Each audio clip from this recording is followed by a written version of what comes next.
നമസ്കാരം പ്രിയപ്പെട്ടവരെ, പലനാടൻ ട്രാവലറിൻ്റെ സൗത്ത് ആഫ്രിക്കയിലെ പുതിയ കാഴ്ചകളിലേക്ക് ഏവർക്കും സ്വാഗതം. ഇന്ന് ഞാനുള്ളത് സൗത്ത് ആഫ്രിക്കയിലെ വെസ്റ്റേൺ കേപ്പിലെ ഔട്ട്ഷൂൺ പട്ടണത്തിനടുത്തുള്ള സ്വാർട്ട്ബർഗ് പർവ്വതനിരകളുടെ താഴ്വാരത്തിലാണ്.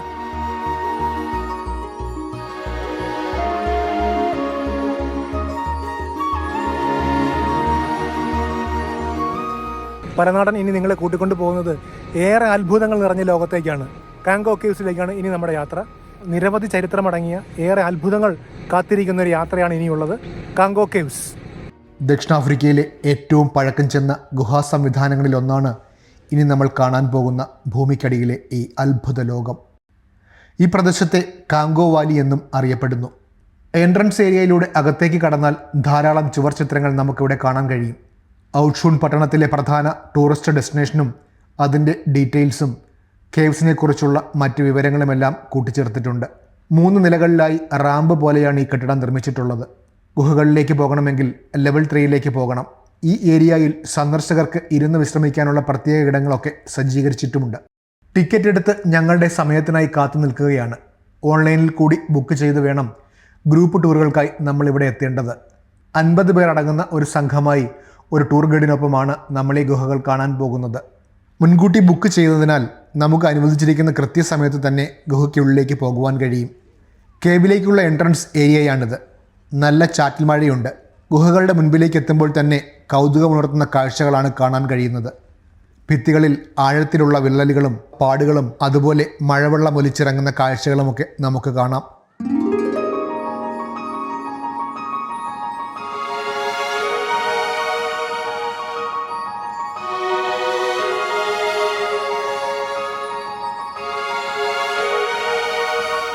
ഈ കാണുന്ന ഗുഹാമുഖത്ത് കൂടി വേണം അകത്ത് കടക്കുവാൻ. ചെറിയൊരു കവാടമാണിത്. ഇപ്പോൾ നമ്മൾ കയറിയിരിക്കുന്നത് ഭൂമിക്കുള്ളിലെ ഗുഹയിലാണ്.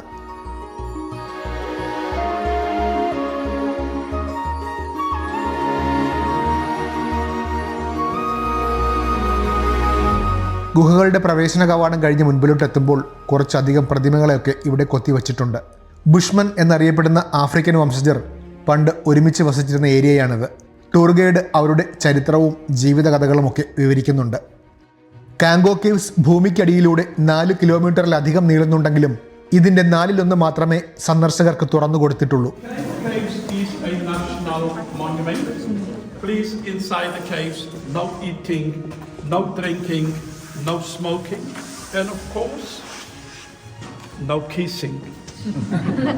Folks, this is the entrance part of the caves.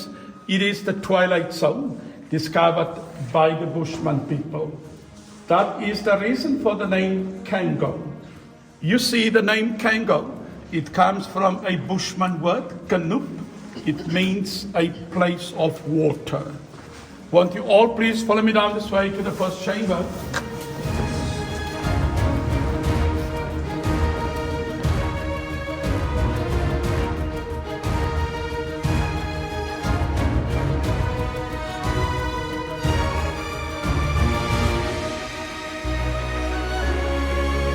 ഗൈഡിനൊപ്പം ഗുഹയുടെ ഫസ്റ്റ് ചേംബറിലേക്കാണ് നമ്മുടെ യാത്ര.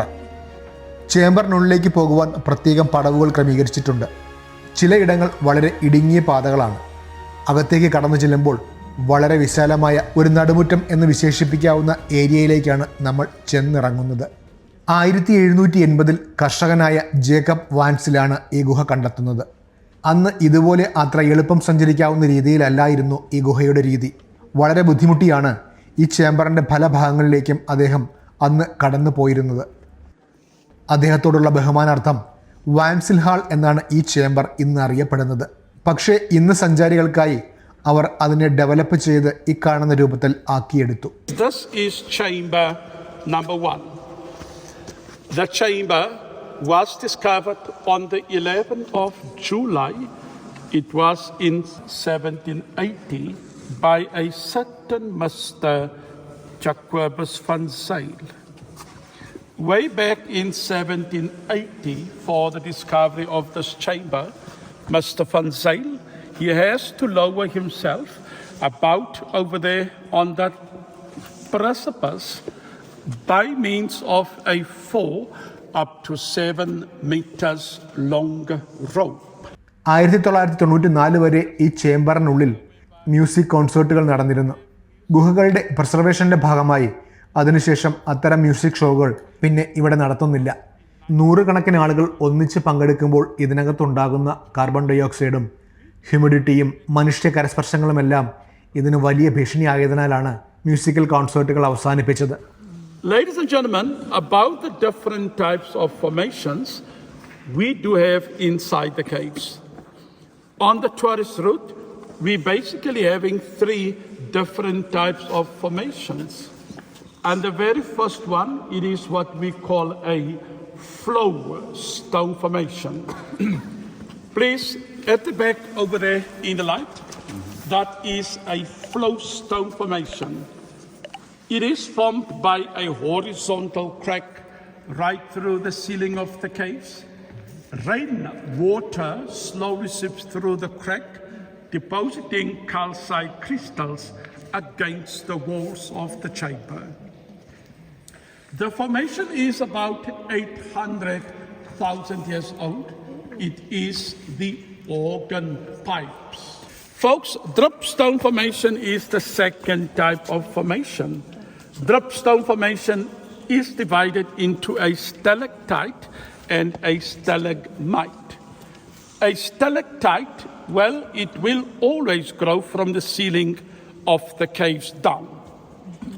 A stalagmite, which is far at the back over there in the light, a stalagmite, it will grow from the floor up.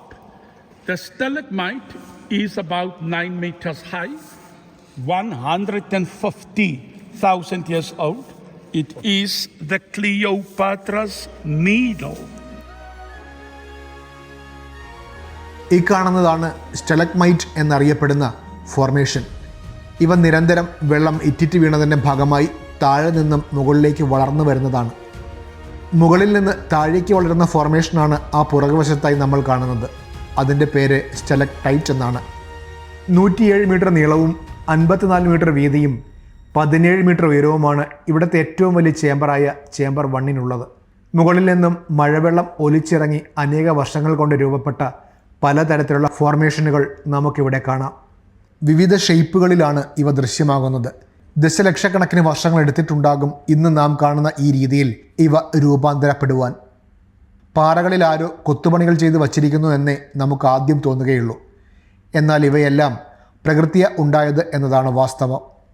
പലതരത്തിലുള്ള രൂപങ്ങൾ, കളറുകൾ, തൂങ്ങിക്കിടക്കുന്ന കൂർത്ത മുനയുള്ള ശിലാരൂപങ്ങൾ ഒക്കെ ഈ ഏരിയയിൽ നമുക്ക് കാണാൻ കഴിയും. ഇവയെല്ലാം നല്ല കട്ടിയുള്ള ചുണ്ണാമ്പ് പാറകളാണ്. കാലാകാലങ്ങളായി വെള്ളം ഇറ്റിറ്റ് വീണ് പലതരം രാസപ്രവർത്തനങ്ങൾക്ക് വിധേയമായാണ് ഈ പാറക്കെട്ടുകൾക്ക് ഇങ്ങനെ രൂപമാറ്റം സംഭവിച്ചത്. ആദ്യമായി കണ്ടെത്തിയ ഈ ചേംബർ നിരന്തര പഠനങ്ങൾക്ക് വിധേയമാക്കിയതിൻ്റെ ഫലമായി 10 വർഷങ്ങൾക്ക് ശേഷം വീണ്ടും തൊട്ടടുത്തായി തന്നെ മറ്റു പല ചേംബറുകളും കണ്ടെത്താൻ കഴിഞ്ഞു.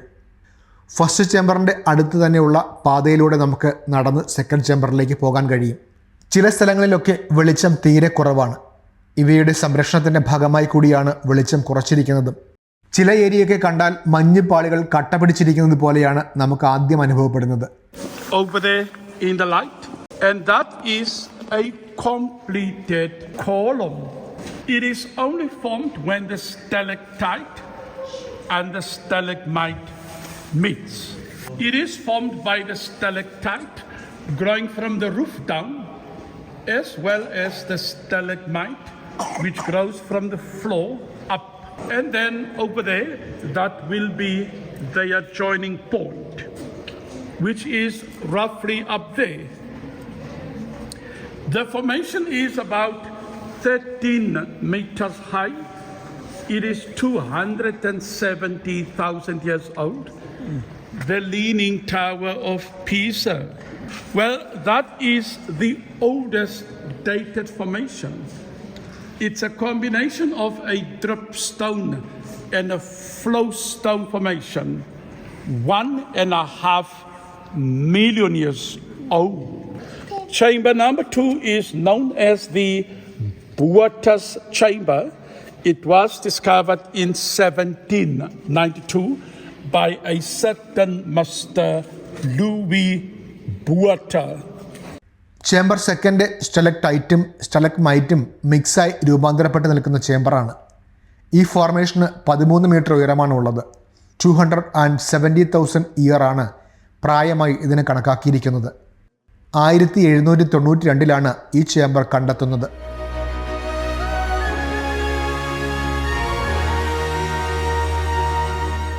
Now, the green color, which is over there on that formation, the green color is said to be algae.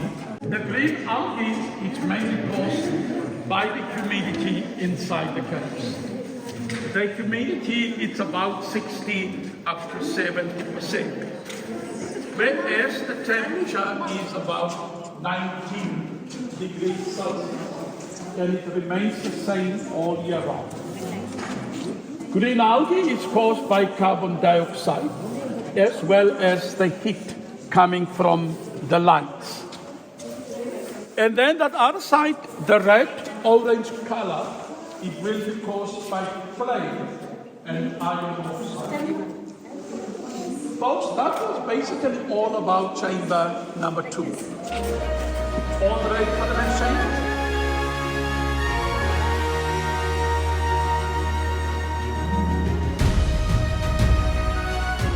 Chamber 2 കാഴ്ചകൾക്ക് ശേഷം ചേംബർ 3 പിന്നെ പോകുന്നത്. ഇത് കാണണമെങ്കിൽ നിരവധി പടികൾ കയറി മുകളിലേക്ക് പോകണം. ഇടുങ്ങിയ വഴികളും പൊക്കം കുറഞ്ഞതുമായ പാതയിലൂടെ വേണം ഇവിടേക്ക് സഞ്ചരിക്കുവാൻ. പോകുന്ന വഴികളിൽ പ്രത്യേകം ലൈറ്റുകളൊക്കെ സജ്ജമാക്കിയിട്ടുണ്ട്. അതിൻ്റെ താഴ്ഭാഗത്തും കാഴ്ചകൾ കാണാൻ കഴിയും. വെള്ളം ഒലിച്ചിറങ്ങിയതിൻ്റെ ഭാഗമായി അവിടെയും വലിയ കുഴികളും രൂപപ്പെട്ടിട്ടുണ്ട്. ആദ്യ 2 ചേംബറുകളിൽ നിന്നും വ്യത്യസ്തമാണ് മൂന്നാമത്തെ ചേംബർ. 1964 ഈ ചേംബർ അനുചിതമല്ലാത്ത മനുഷ്യപ്രവർത്തനങ്ങൾ കാരണം ഭാഗികമായി തകർന്നുപോയി. ആ കാഴ്ചകൾ നമുക്കിവിടെ കാണാൻ കഴിയും. പരിശീലനം ലഭിച്ച ഗവേഷകർക്കും പ്രത്യേക പെർമിറ്റ് ഉടമകൾക്കും മാത്രമേ ഇതിനുള്ളിലേക്ക് കൂടുതലായി ഇപ്പോൾ പ്രവേശിക്കുവാൻ അനുവാദമുള്ളൂ.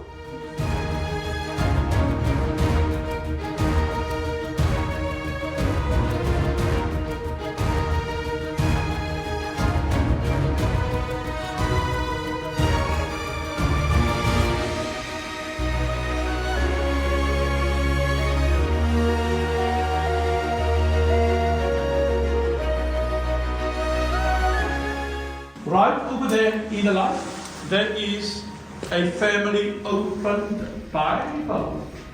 Can you see the Bible? And then right below the Bible, there is the cross.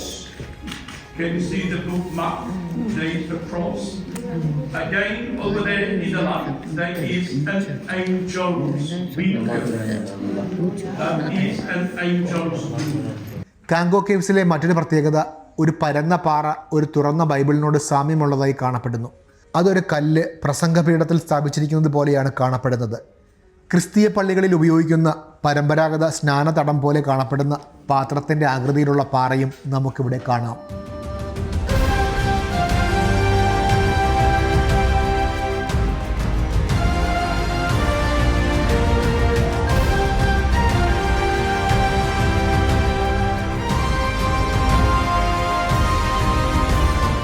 And chamber number 4 is known as the bridal chamber.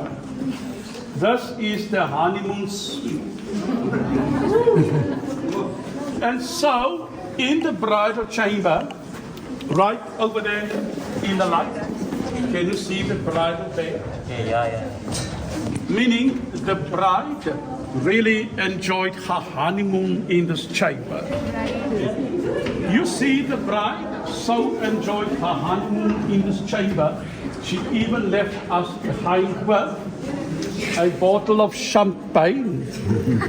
Can you all see the chamber number 3 തന്നെയാണ് chamber 4 ഉള്ളത്.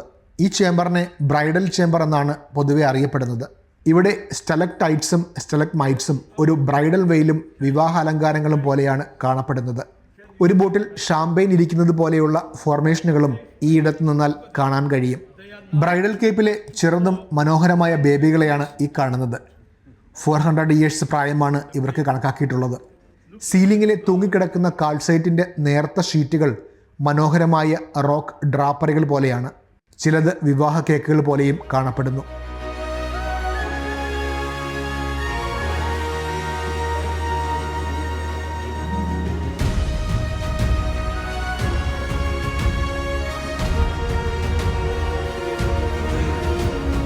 ഇനി നമ്മൾ പോകുന്നത് chamber 5ലേക്കാണ്.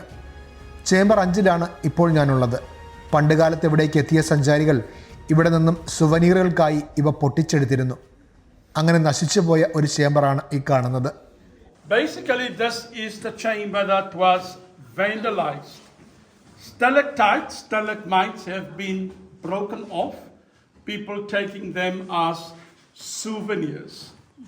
You can see all over chamber number 5, stalactites, stalagmites have been broken off all over.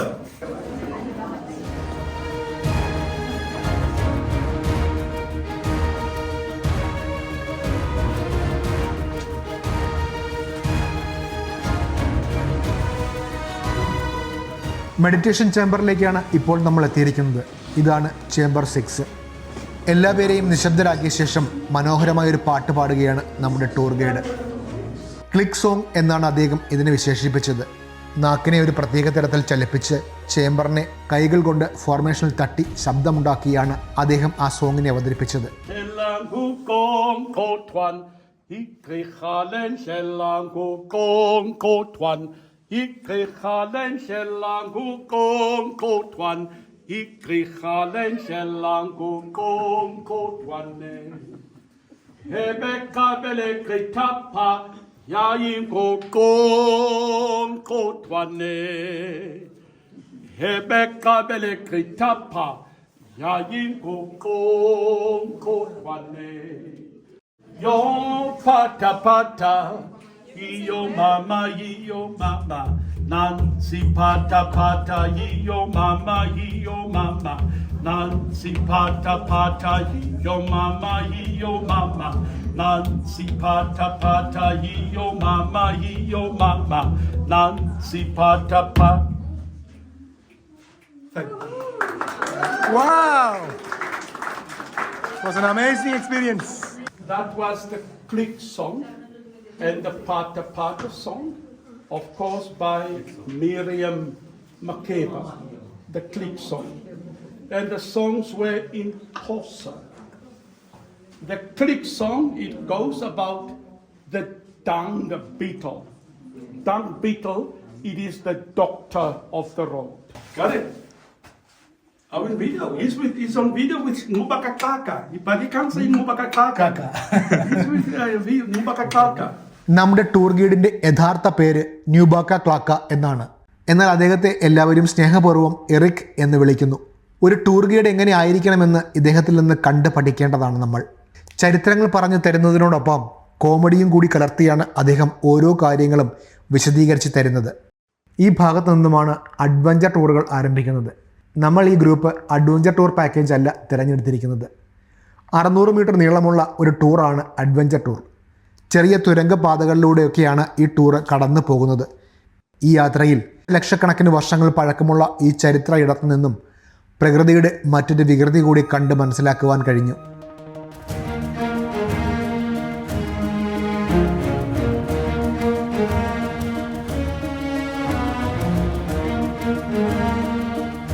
തിരികെ മടങ്ങുമ്പോൾ മുകളിൽ നിന്നും ചുണ്ണാമ്പ് കല്ലുകൾക്കിടയിലൂടെ മഴവെള്ളം അരിച്ചിറങ്ങുന്ന മനോഹര കാഴ്ചയും എനിക്ക് തൊട്ടറിയുവാൻ കഴിഞ്ഞു. ഇനിയും ലക്ഷക്കണക്കിന് വർഷങ്ങൾ കഴിയുമ്പോൾ ഇവയൊക്കെ രൂപമാറ്റം സംഭവിച്ച് പുതിയ ഭാവത്തിൽ വരും തലമുറകൾക്കായി ഇവ കാണാൻ കഴിയും. ഗുഹകൾ കൂടുതലും ചുണ്ണാമ്പ് കല്ലുകൾ കൊണ്ടാണ് രൂപാന്തരപ്പെട്ടിട്ടുള്ളത്. ഇത് വെളുത്തതോ ചാരനിറമോ ആണ്. എന്നിരുന്നാലും പാറയിലെ ഇരുമ്പ് ഓക്സൈഡും മാംഗനീസും ചുവപ്പ്, ഓറഞ്ച്, തവിട്ട് എന്നിങ്ങനെയുള്ള നിറങ്ങൾ ഇവയ്ക്ക് ചാർത്തി കൊടുക്കുന്നുണ്ട്. ചെമ്പ് നിക്ഷേപം ചിലയിടങ്ങളിൽ പച്ച കളർ നിറവും ഇവയ്ക്ക് നൽകിയിട്ടുണ്ട്. ചില ഏരിയയിൽ പ്രത്യേക കളർ ലൈറ്റുകളും നൽകിയിട്ടുണ്ട്. ഇവ ഗുഹകൾക്ക് ഒരു വെറൈറ്റി കാഴ്ചാനുഭവം സമ്മാനിക്കുന്നുണ്ട്. ചേംബർ 1 മുതൽ 6 വരെയുള്ള കാഴ്ചകൾക്ക് ശേഷം ഇനി മടക്കയാത്രയാണ്. ചിലയിടങ്ങളിൽ നല്ല തണുപ്പും മറ്റു ചിലയിടങ്ങളിൽ നേരിയ ചൂടും അനുഭവപ്പെടുന്നുണ്ട്. ഭൂമിശാസ്ത്രം ആഴത്തിൽ പഠിക്കുന്നവരും ഗവേഷണ വിദ്യാർത്ഥികളും വന്ന് കണ്ട് മനസ്സിലാക്കേണ്ട ഒരിടം കൂടിയാണിത്. ഭൂമിശാസ്ത്ര പഠനങ്ങളെ അടിസ്ഥാനമാക്കി കാങ്കോ ഗുഹകൾക്ക് ഏകദേശം 20 ദശലക്ഷം വർഷമാണ് പഴക്കം നിർണ്ണയിച്ചിട്ടുള്ളത്. 750 ദശലക്ഷം വർഷത്തിലേറെ പഴക്കമുള്ള പ്രീ കാംബ്രിയൻ ചുണ്ണാമ്പ് കല്ലിൽ രൂപം കൊണ്ടതാണ് ഈ ഗുഹകൾ. ഏകദേശം 20 ദശലക്ഷം വർഷങ്ങൾക്ക് മുൻപ് അസിഡിറ്റിയുള്ള മഴവെള്ളം ചുണ്ണാമ്പ് കല്ലുകൾ ലയിപ്പിക്കുവാൻ തുടങ്ങി. അങ്ങനെയാണ് ഇന്ന് നമ്മൾ കാണുന്ന ഈ വിശാല ഭൂഗർഭ അറകൾ രൂപീകൃതമായത്. കാങ്കോ കേവുകൾ വളരെ സാവധാനത്തിലാണ് വളരുന്നത്. ഓരോ 100 വർഷത്തിലും 1 സെന്റിമീറ്റർ അല്ലെങ്കിൽ പ്രതിവർഷം 0.1 മില്ലിമീറ്റർ എന്ന അനുപാതത്തിലാണ്. ഇതിൽ ഏറ്റവും രസകരമായ ഒരു കാര്യം, ഇവ ഏതെങ്കിലും ഒന്ന് തകർന്നു പോയാൽ ഇവ വീണ്ടും വളരുവാൻ ആയിരക്കണക്കിന് വർഷങ്ങളെടുക്കും.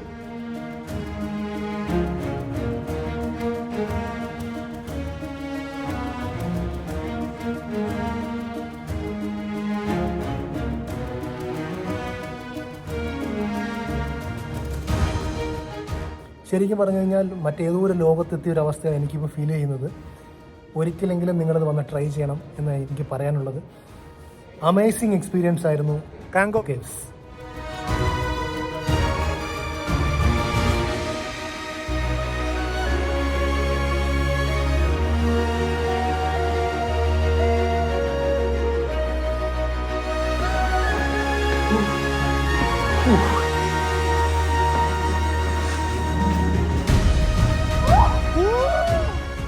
കാങ്കോ കേവുകൾ വെറുമൊരു ഭൂഗർഭാത്ഭുതം മാത്രമല്ല, ദശലക്ഷക്കണക്കിന് വർഷത്തെ പ്രകൃതിയുടെ കലാവൈഭവത്താൽ രൂപപ്പെട്ട ഭൂതകാലത്തിലേക്കുള്ള ഒരു ജാലകം കൂടിയാണ്. അത്ഭുതങ്ങൾ നിറഞ്ഞ മറക്കാൻ കഴിയാത്ത ഒരു ചെറിയ സാഹസിക യാത്രയായിരുന്നു കാങ്കോ കേവ്സിൽ ഞാൻ നടത്തിയത്.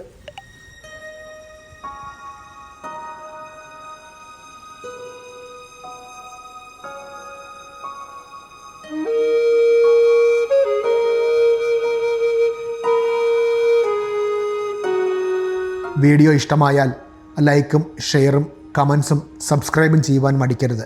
പലനാടൻ്റെ സൗത്ത് ആഫ്രിക്കൻ യാത്രകൾ തുടരുകയാണ്. ഒപ്പം വരൂ, ഒത്തിരി കാണാം.